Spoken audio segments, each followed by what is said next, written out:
بسم اللہ الرحمن الرحیم۔ السلام علیکم وظائف میڈیا کے پیارے دوستو، میرے پیارے دوستو، میں امید کرتا ہوں کہ آپ سب خیریت سے ہوں گے اور اللہ رب العزت کی رحمتیں برکتیں سمیٹنے میں مشغول ہوں گے۔ پیارے دوستو، آج ایک ایسا معجزاتی وظیفہ آپ لوگوں کی خدمت میں پیش کرنے جا رہے ہیں کہ ہفتہ اور اتوار والے دن، چونکہ یہ دو دن عموماً بہت سے مسلمان بہنوں اور بھائیوں کی چھٹی ہوتی ہے، یعنی وہ اپنے گھروں میں فارغ بیٹھے ہوئے ہوتے ہیں، تو ایسے میں ایک ایسا وظیفہ لے کر حاضر ہوا ہوں کہ ان دو دنوں میں آپ یہ وظیفہ کر کے دیکھو، یقین کریں آپ مجھے دعائیں دیں گے کہ یہ اتنا زبردست اور مجرب وظیفہ ہے کہ کرنے والا بھی جب یہ کرتا ہے اور اس کو جب فائدہ ہوتا ہے تو وہ دوسروں کے ساتھ لازمی شیئر کرتا ہے۔ پیارے دوستو، یہ ایسا وظیفہ ہے جسے کوئی بھی مسلمان بہن بھائی بڑی آسانی کے ساتھ کر سکتا ہے اور بڑے پاورفل کلمات ہیں۔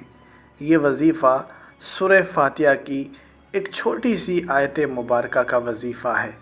سورہ فاتحہ جس کی فضیلت سے کون واقف نہیں ہے۔ میں قربان جاؤں اس نبی و رحمت پر جس پر قرآن کریم جیسی عظیم کتاب نازل ہوئی، اور اس قرآن حکیم میں جو سب سے اول سورہ مبارکہ ہے وہ ہے سورہ فاتحہ۔ یہاں سے آپ اندازہ لگا سکتے ہو کہ سورہ فاتحہ کتنی بڑی فضیلت والی سورہ مبارکہ ہے کہ جس کا آغاز، قرآن پاک کا آغاز ہی سورہ فاتحہ سے ہو رہا ہے۔ سورہ فاتحہ کی ایک آیت مبارکہ ہے، آپ سبھی جانتے ہوں گے، اور وہ آیت مبارکہ کیا ہے؟ ایاک نعبد و ایاک نستعین۔ اس کا آپ نے وظیفہ کیسے کرنا ہے اس ویڈیو میں ہم آپ کو صحیح سے گائیڈ کریں گے، لیکن اس سے پہلے آپ سب نے مہمانوں سے درخواست کرتا ہوں کہ ہمارے اس چینل کو سبسکرائب کر لیں اور بیل کے آئیکن کو بھی دبا دیں تاکہ آنے والی ویڈیوز آپ تک بآسانی پہنچ سکیں۔ پیارے دوستو، حضور نبی کریم صلی اللہ علیہ وآلہ وسلم پر سورہ فاتحہ کیسے نازل ہوئی کہ آپ صلی اللہ علیہ وآلہ وسلم بیٹھے تھے کہ ایک فرشتہ نمودار ہوا اور عرض کیا، یا رسول اللہ مبارک ہو، آپ کو دو نور عطا کیے گئے ہیں۔ پہلا نور ہے سورہ فاتحہ اور دوسرا نور ہے سورہ بقرہ کی آخری دو آیات، اور فرمایا گیا جس نے بھی ان کو یاد کر لیا ان کی مشکلاتیں ختم ہو جائیں گی، ان کی پریشانیاں ختم ہو جائیں گی اور یہ ان کے لیے کافی ہو جائیں گی۔ پیارے دوستو، یہاں سے ہمیں معلوم ہوتا ہے کہ سورہ فاتحہ کوئی عام سورہ مبارکہ نہیں ہے۔ ہم سب مسلمان بہن بھائی اس سورہ مبارکہ سے فائدہ لے سکتے ہیں، اس کو اپنی زندگی میں اپنا سکتے ہیں۔ قرآن حکیم ایک ایسی معجزاتی کتاب ہے جس میں ہمارے ہر مسئلے کا حل موجود ہے۔ ضرورت صرف یہ ہے کہ اسے ہم سیکھیں، سمجھیں اور اپنی زندگی میں ان کو اپنائیں۔ سورہ فاتحہ کی بڑی فضیلت یہ بھی ہے کہ نماز میں سب سے زیادہ پڑھی جانے والی سورہ مبارکہ سورہ فاتحہ ہے، بلکہ اگر یہ کہا جائے تو غلط نہ ہوگا کہ سورہ فاتحہ کے بغیر آپ کی نماز ہو ہی نہیں سکتی، نامکمل ہے۔ تو ایسے میں جب اتنے بڑے فضائل ہوں ایک سورہ مبارکہ کے، تو اس میں ہمارے لیے ضرور فائدے چھپے ہوئے ہیں جنہیں ہم نے تلاش کرنے کی ضرورت ہے اور اس پر عمل کرنے کی ضرورت ہے۔ پیارے دوستو، آپ نے ہفتہ اور اتوار، ویسے آپ عام دنوں میں بھی یہ وظیفہ کر سکتے ہو، لیکن ہفتہ اور اتوار ہم آپ کو اس لیے سجیسٹ کر رہے ہیں کیونکہ ان دو دنوں میں عموماً مسلمان بہنوں اور بھائیوں کی چھٹی ہوتی ہے۔ تو جب آپ کی چھٹی ہوتی ہے تو آپ بڑے ادب و احترام کے ساتھ اور بڑے سکون کے ساتھ، اطمینان کے ساتھ وظیفہ کریں گے۔ وظیفہ کوئی مشکل نہیں ہے، بس تھوڑا سا لمبا ضرور ہے۔ یعنی یہ ہے کہ جب آپ ظہر کی نماز پڑھ لیں گے ہفتہ والے دن بھی اور اتوار والے دن بھی، اس کے بعد سے آپ نے یہ وظیفہ کرنا ہے، اور عصر کی نماز سے پہلے پہلے تک آپ کا یہ وظیفہ مکمل ہو جائے گا۔ کرنا کیسے؟ اتنا مشکل بھی نہیں ہے کہ جسے آپ سمجھیں کہ آپ کا پورا وقت لگ جائے گا۔ آپ وظیفہ کرتے کرتے باقی کاموں کو بھی دیکھ سکتے ہیں۔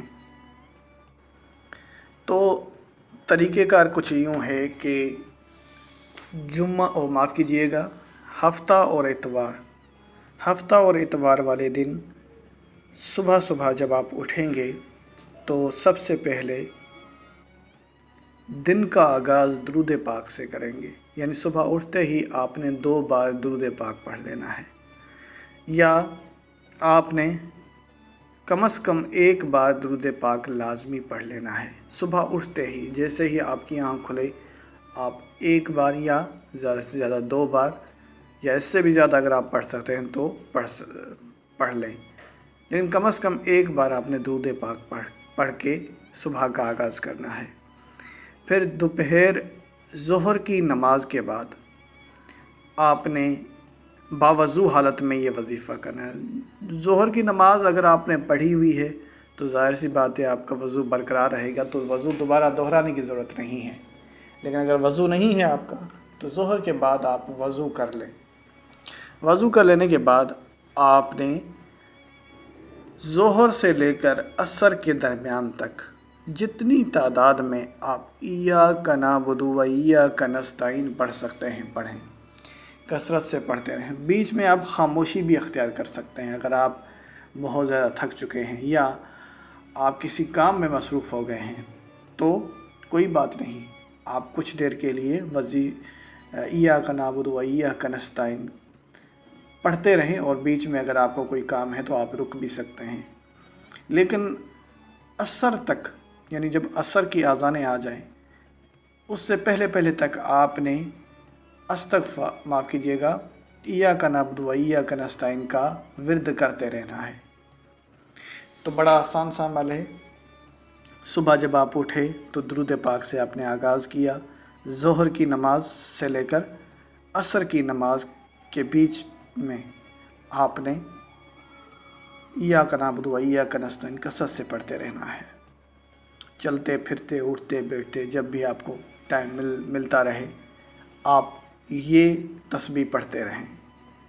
پھر یہی عمل اتوار والے دن بھی کرنا ہے، بالکل ایسے ہی صبح کا آغاز آپ نے درود پاک سے کرنا ہوگا، اور اتوار والے دن بھی آپ نے اٹھتے بیٹھتے ظہر سے لے کر عصر کے درمیان تک آپ نے ایاک نعبد و ایاک نستعین کا ورد کرتے رہنا۔